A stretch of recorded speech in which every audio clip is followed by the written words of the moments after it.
Assalamualaikum. Waalaikumsalam.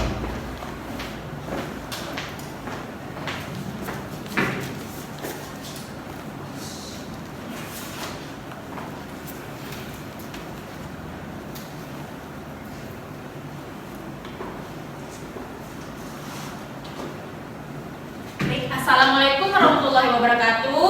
Waalaikumsalam warahmatullahi wabarakatuh. Selamat pagi anak-anak, apa kabar? Pagi. Hai Ibu, luar biasa. Sehat semua ya? Ibu. Oke, siapa ketua kelas di sini? Marda, Bu. Oke, Marda ya. Marda silakan bimbing doanya terlebih dahulu. Baik, untuk mengawali kegiatan pembelajaran kita pada pagi hari ini, marilah kita berdoa menurut agama dan kepercayaan kita masing-masing. Berdoa mulai. Berdoa selesai. Ketua kelas coba dicek siapa yang tidak hadir. Sepertinya hadir semua hari ini. Hadir semua ya, bagus. Oke. Baik, sebelum Ibu memasuki materi pada pagi hari ini, ada yang tahu, ada yang masih ingat materi sebelumnya? Teks prosedur, Bu. Oke, apa yang dimaksud dengan teks prosedur? Masih ingat nggak? Masih. Apa? Teks prosedur yaitu suatu teks yang berisi tentang langkah-langkah untuk menyelesaikan suatu pekerjaan. Bu. Iya benar, jadi teks prosedur itu bisa juga dikatakan tulisan yang berisi tentang langkah-langkah atau suatu tahapan dalam melakukan sesuatu. Oke, ada yang tahu kita pada pagi hari ini menjelaskan materi tentang apa? Tidak tahu, Bu. Oke, tidak tahu ya, itu kita menjelaskan tentang teks puisi. Oke. Proses. Ya, baik. Nah, ini materi kita pada pagi hari ini yaitu KD 3.7 mengidentifikasi unsur-unsur pembangunan teks puisi yang diperdengar atau dibaca. Tujuannya itu siswa dapat memahami pengertian teks puisi. Yang kedua, siswa dapat memahami unsur-unsur, jenis-jenis dan struktur dalam teks puisi. Yang ketiga, siswa dapat memahami cara menulis teks puisi. Nah, sebelum Ibu memulai, ada yang tahu apa itu puisi?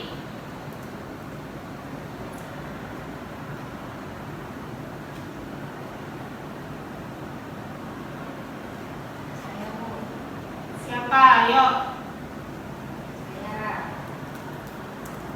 Siapa? Wiwi? Ya, Wiwi. Puisi adalah ragam sastra yang bahasanya terikat oleh irama, matra, rima, serta penyusunan bait dan bait. Iya, benar. Jadi, puisi adalah teks, bisa dikatakan teks atau karangan yang mengungkapkan pikiran dan perasaan penyairnya dengan mengutamakan keindahan dan kata-kata. Baik, yang kedua, jenis-jenis puisi. Ada yang tahu jenis-jenis puisi terbagi menjadi berapa? Sonia, coba jelaskan apa saja. Ayo Sonia. Tidak tahu saya, Bu. Wiwi? Ya aja, Bu. Yang pertama itu ada jenis-jenis puisi. Yang pertama puisi naratif, Bu. Yang kedua puisi lirik dan yang ketiga puisi deskriptif. Iya benar, jadi puisi itu terbagi menjadi 3 jenis, naratif, lirik, dan deskriptif. Jadi ada yang tahu puisi naratif itu apa? Coba jelaskan, Derma. Puisi naratif adalah puisi yang mengungkapkan cerita atau penjelasan penyair. Iya benar, jadi puisi naratif adalah puisi mengungkapkan cerita atau penjelasan penyair. Nah, puisi naratif ini terbagi menjadi 2. Apa saja, ada yang tahu? Balada dan romansa. Oke, coba jelaskan balada dan romansa. Apa yang pengertian dari balada dan romansa? Perbedaannya? Balada jenis puisi yang bercerita tentang orang-orang perkasa maupun tokoh pujaan. Kalau yang romansa, Bu, jenis puisi yang bercerita tentang kisah percintaan percintaan. Ya benar. Jadi jadi balada adalah jenis puisi yang bercerita tentang orang-orang perkasa maupun tokoh pujaan. Sedangkan romansa adalah jenis puisi yang bercerita tentang kisah percintaan dan sedikit perkelahian atau petualangan. Oke, selanjutnya puisi lirik. Apa yang itu puisi lirik? Ada yang tahu? Puisi yang Oke, Sonia? Puisi lirik adalah puisi yang mengungkapkan berbagai perasaan penyairnya. Oke, baik, benar. Jadi puisi lirik adalah puisi yang mengungkapkan berbagai perasaan atau penyairnya. Yang ketiga, puisi deskriptif. Ada yang tahu? Wiwi? Puisi deskriptif adalah puisi di mana penyairnya bertindak sebagai pembahasan terhadap suatu keadaan, peristiwa, benda maupun suasana yang menarik perhatian. Oke, baik, benar. Jadi puisi deskriptif adalah puisi di mana penyair bertindak sebagai pemberi kesan terhadap suatu keadaan, peristiwa, benda maupun suasana yang menarik perhatiannya. Oke, selanjutnya kita masuk ke unsur pembentuk puisi. Ada yang tahu berapa unsur yang terdapat dalam puisi? Oke, Sonia, jelaskan. Nah, Yang pertama itu majas dan irama, yang kedua itu penggunaan kata-kata dan konotasi, dan yang terakhir itu kata berlambang. iya benar. Yang pertama majas dan irama. Apa yang dimaksud dengan majas dan irama? Majas itu adalah bahasa kias yang digunakan untuk menciptakan kesan tertentu sebagai penyimak atau pembacanya. Sedangkan penggunaan kata-kata konotasi ialah kata yang bermakna tidak sebenarnya. Nah, baik, benar ya. Jadi majas adalah bahasa kias yang dipergunakan untuk menciptakan kesan tertentu bagi penyimak atau pembacanya. Oke, baik, terima kasih Sonia. Selanjutnya yang kedua itu irama. Coba Dermawati jelaskan apa yang dimaksud dengan irama. Boleh lambat, Bu. Oke, masuk. Silakan. Selamat Iya, nggak apa-apa. Bu, Boleh, selamat. boleh, Bu, boleh. Oke, Bu, selamat. Iya, nggak apa-apa. Nah, tadi irama. Apa yang dimaksud dengan irama? Ada yang tahu? Derma. Oke, Derma, silakan. Irama adalah alunan bunyi yang teratur dan berulang-ulang. Oke, ya benar ya. Jadi fungsi irama itu apa, Derma? Fungsinya ialah untuk memberi jiwa pada kata-kata dalam sebuah puisi. Oke, benar. Bagus, Derma. Jadi irama adalah alunan bunyi yang teratur dan berulang-ulang. Irama berfungsi untuk memberi jiwa pada kata-kata dalam sebuah puisi yang pada akhirnya dapat membangkitkan emosi tertentu seperti sedih, kecewa, marah, rindu, dan bahagia. Oke, selanjutnya itu ada penggunaan yang kedua itu ada apa? Penggunaan kata konotasi. Ada yang tahu apa itu penggunaan kata-kata konotasi?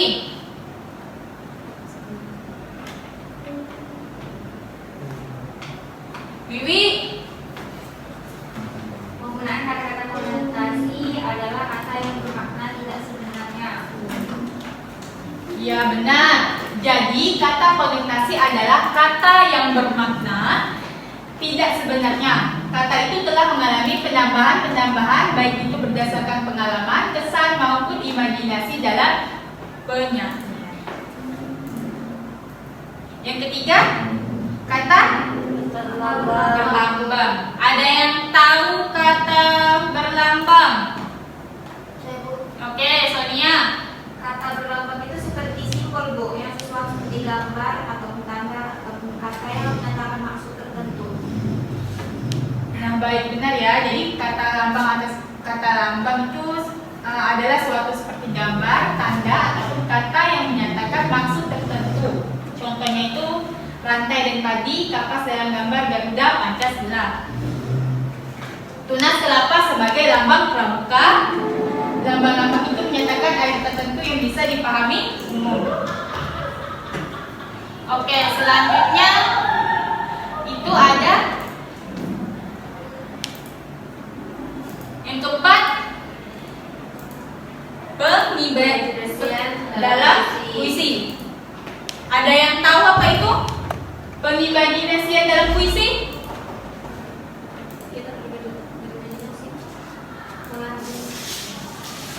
Oke, jadi pengimajinasian adalah kata atau susunan kata yang dapat menimbulkan khayalan atau imajinasi. Buat dia nak masuk Bu. Ya, masuk silakan.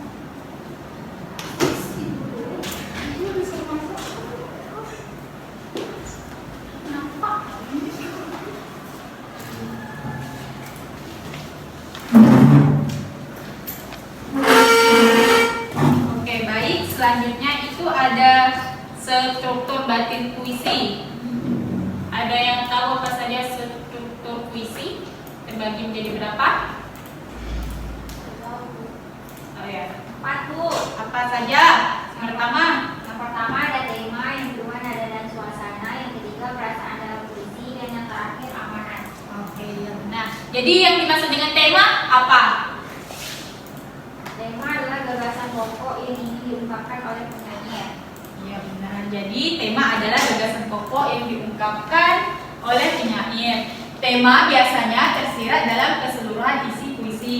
Tema yang diungkapkan merupakan penggambaran suasana batin atau juga berupa respon penyair terhadap kenyataan sosial budaya. Yang kedua ada nada dan suasana. Apa yang dimaksud dengan nada dan suasana? Nada mengungkapkan sikap penyair terhadap pembaca, sedangkan suasana adalah keadaan jiwa pembaca setelah membaca puisi akibat psikologis yang ditimbulkan puisi terhadap pembaca. Ya benar ya Wiwi. Jadi nada mengungkapkan sikap penyair terhadap pembaca, sedangkan suasana adalah keadaan jiwa pembaca setelah membaca puisi akibat psikologis yang ditimbulkan puisi terhadap pembaca. Nada dan suasana ini saling berkaitan karena nada puisi menimbulkan suasana terhadap pembacanya. Baik, selanjutnya, iya silakan. Baik, selanjutnya yang ketiga, perasaan dalam puisi. Puisi mengungkapkan perasaan dari penyair. Jika penyair hendak mengungkapkan keindahan alam, maka sebagai sarana ekspresi ia akan menggunakan imajinasinya, majas, serta diksi yang mewakili makna tentang keindahan alam. Oke, ya benar ya. Jadi puisi mengungkapkan perasaan dari penyairnya. Jika penyair hendak mengungkapkan keindahan alam, maka sebagai sarana ekspresi ia akan menggunakan imaji, majas, serta diksi yang mewakili makna tentang keindahan alam. Yang keempat, amanat. Ada yang tahu? Sonia? Oh, Siti, oke. Amanat yaitu pesan yang ingin disampaikan. Iya benar. Jadi amanat itu adalah suatu pesan yang disampaikan penyair dalam puisinya. Nah, di sini ada satu contoh puisi. Ada yang tahu puisi karya siapa? Iya benar. Sudah baca ya Siti ya? Ya sudah baca ya. Oke. Ada yang bisa berpuisi? Coba satu orang untuk baca puisi. Ridwanto, cowok bu berdandan Ridwanto, Sonia. Ridwanto. Coba Ridwanto baca puisi. Maka itu. Coba Ridwanto baca puisi. Kenapa Bu? Berdiri di sini. Ayo maju ke depan Ridwanto. Iya cowok pun. Maju. Di sini Bu. Iya. Gimana Bu? Nih. Iya boleh. Coba. Iya. Ridwanto. Kepada pemeluk teguh, Tuhanku, dalam termanggu, aku masih menyebut namamu. Biarkan susah sungguh, mengingat kau penuh seluruh cahayamu, panasmu, suci, tinggal ketik lilin di kelam sunyi. Tuhanku, aku hilang bentuk remuk. Tuhanku, aku mengembara di negeri asing. Tuhanku, di pintumu aku mengetuk. Aku tidak bisa berpaling. Ya, tepuk tangan. Oke, jadi makna puisi ini hanya kepada Tuhan kita meminta dan berserah diri. Nah, sebelum ibu memberikan tugas kelompok, jadi ibu akan menanyakan satu persatu tentang materi yang sudah ibu jelaskan tadi. Apakah kalian sudah paham atau tidak? Oke. Tadi yang sudah banyak menjawab tadi itu Wiwi. Berarti Wiwi sudah memahami mengenai teks-teks puisi. Jadi Sonia coba jelaskan apa yang dimaksud dengan puisi.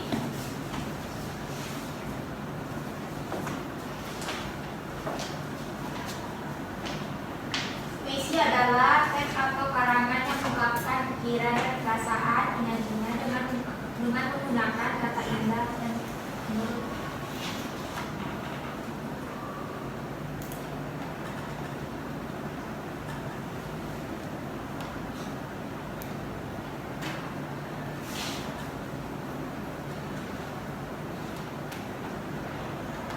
Oke, jadi puisi itu adalah teks atau karangan yang mengungkapkan pikiran dan perasaan penyair. Coba Dermawati, jenis-jenis puisi tadi terbagi menjadi berapa? 3, Bu. Apa saja? Naratif, lirik, dan deskriptif. Iya benar, jenis-jenis puisi terbagi menjadi 3. 3. Oke. Rizwanto, unsur-unsur puisi terbagi menjadi berapa? Ampus, makanya jangan ketawa-tawa. Apa saja Rizwanto? Lupa, Bu. Oke, coba Marda, unsur-unsur puisi Marda. Saya lupa juga, Bu. Bu yang terakhir tuh nggak, Bu? Kalian ini ya sudah dijelaskan tadi, masih saja tidak menyimak. Biasa, Bu, cowok. Ya memang pemalas kan. Jadi unsur-unsur puisi. Coba Siti.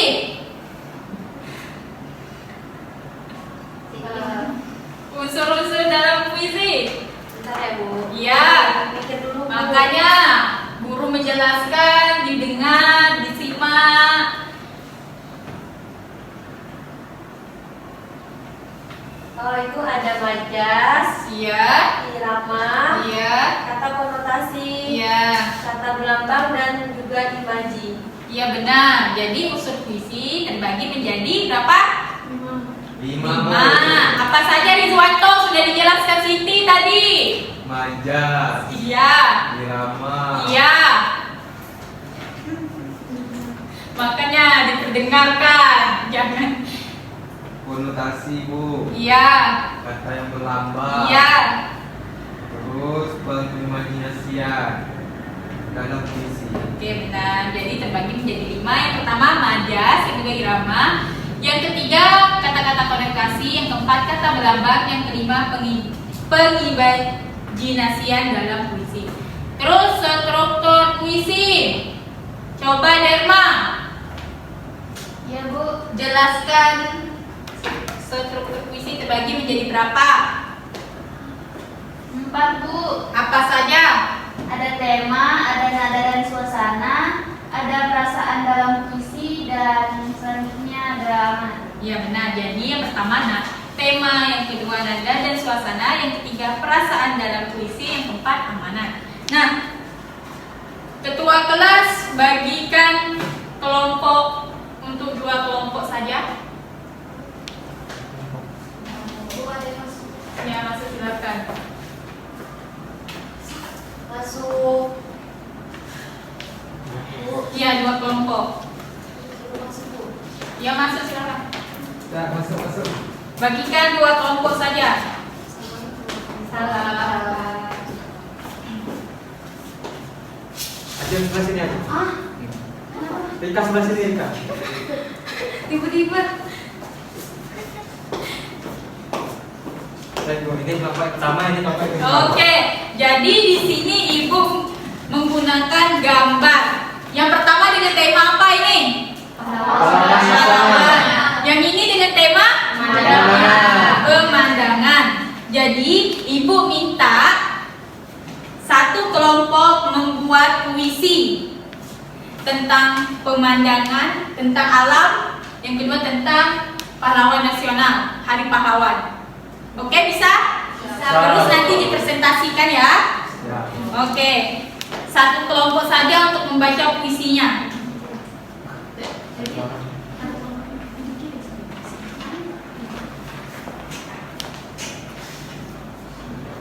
Oke, Ibu kasih dalam 15 menit aja ya untuk membuat puisi.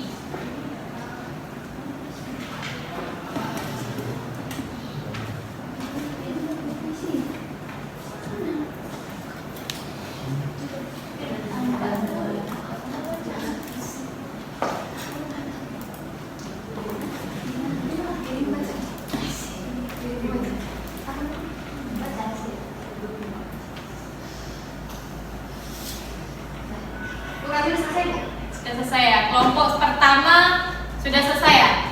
Oke. Semua maju atau Enggak, satu kelompok itu satu saja yang baca puisinya. Oke, silakan bacakan hasil karya kalian. Baik, Assalamualaikum warahmatullahi wabarakatuh. Waalaikumsalam warahmatullahi wabarakatuh.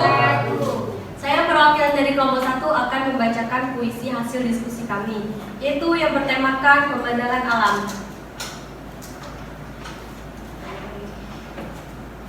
Bila datang ke negeriku, kan disambut dengan alam yang hijau, dengan gunung yang menjulang dan ombak yang berderai di lautan. Burung-burung akan bernyanyi bersiulan sepanjang pagi. Riangnya tiada pernah berhenti memuji Rabbul Izazi. Bila datang ke negeriku, kan kau lihat sungai mengalir, angin-angin bersemilir, bunga mekar beribu-ribu. Terima kasih.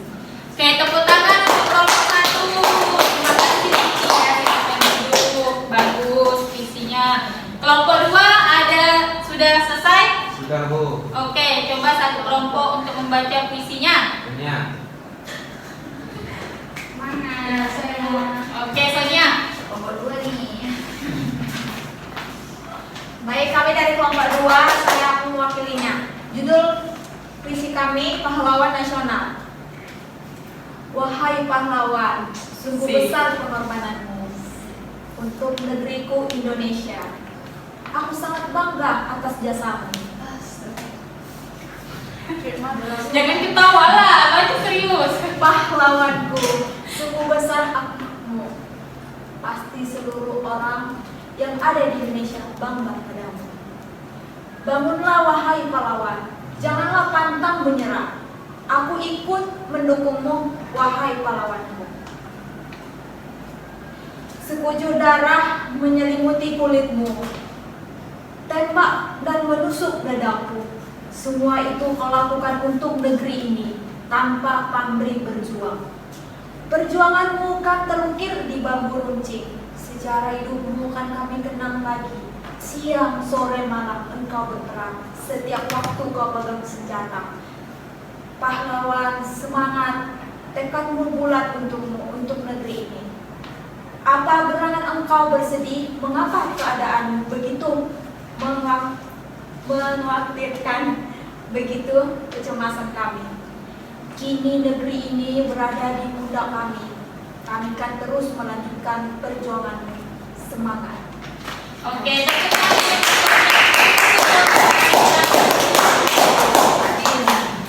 Oke anak-anak, jadi tadi kita sudah membahas mengenai teks puisi dan anak-anak juga sudah membuat satu puisi dalam satu kelompok. Nah, sebelum Ibu menutupi materi pada pagi hari ini, jadi Ibu akan meminta salah satu kesimpulan dari anak. Siapa yang ingin menyimpulkan materi kita pada pagi hari ini? Oke, siapkan Sonia. Baik, kesimpulan dari materi yang kita bahas teman-teman, puisi adalah teks atau karangan yang mengungkapkan pikiran dan perasaan penyairnya dengan mengutamakan keindahan kata-kata. Puisinya ada beberapa jenis. Yang pertama itu puisi naratif, yang kedua itu puisi lirik, dan yang ketiga itu puisi deskriptif. Dan puisi ini memiliki unsur. Yang pertama itu mengajar dan irama, yang kedua itu penggunaan kata-kata konotasi, dan yang ketiga kata-kata berlambang, dan yang keempat pengimajinasian dalam puisi, dan yang terakhir itu puisi memiliki struktur. Yang pertama itu ada tema, yang kedua itu ada nada dan suasana, yang ketiga itu perasaan dalam puisi, dan yang terakhir amanat. Ya benar, terima kasih Sonia. Jadi puisi adalah teks atau karangan yang mengungkapkan pikiran, perasaan dalam penyair. Nah, jenis-jenis puisi terbagi menjadi 3, deskriptif, lirik, dan naratif. Kemudian unsur puisi terbagi menjadi majas, irama, menggunakan kata konotasi, kata-kata berlambang, pengimajinasian dalam puisi. Kemudian ada struktur puisi, ada tema, nada dan suasana, perasaan dalam puisi, dan yang keempat amanat. Nah, jadi untuk untuk tugas minggu depan yaitu Ibu minta kalian membuat satu puisi karangan kalian bebas dengan tema apa saja. Kemudian kalian nanti presentasikan membaca puisi tersebut. Mengerti anak-anak? Mengerti, Bu. Oke, baik. Baik, itu saja yang dapat Ibu sampaikan. Kepada ketua kelas mohon untuk mendoakan terlebih dahulu. Mendoakan terlebih dahulu sebelum kita pulang. Baik, untuk mengakhiri pembelajaran kita pada siang hari ini, marilah kita berdoa menurut agama dan kepercayaan kita masing-masing. Berdoa mulai.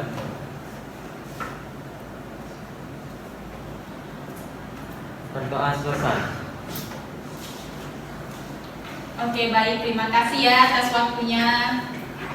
Sama-sama, Pak. Sekian, terima kasih. Assalamualaikum warahmatullahi wabarakatuh. Waalaikumsalam.